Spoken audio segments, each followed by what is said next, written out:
নবী বলে, আল্লাহর যেই বান্দা একাকী আল্লাহর জিকির করতে শুরু করে, অতঃপর জিকির করতে করতে চোখে পানি দিয়ে চোখ ভিজায়া ফেলে, গাল ভিজায়া ফেলে, তো আল্লাহ আরশে আজিম থেকে রাত্রি নিশীতের একাকী সেই বান্দা জিকিরকারীকে ডেকে বলে, শোন, তোরে না আমি কিয়ামতের দিন আমার পাশে রাখো,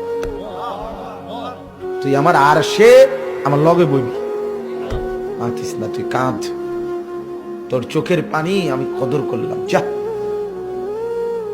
ইউযিল্লুহুমুল্লাহু ফি যিল্লি, আল্লাহ আরশের নিচে ছায়া দিবে আল্লাহর সেই বান্দাকে যে বান্দা একাকী আল্লাহর জিকির করে আর একাকী কাঁদে।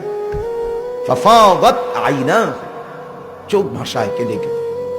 আল্লাহ আমাকেই তৌফিক দান, আমাকেই তৌফিক দান।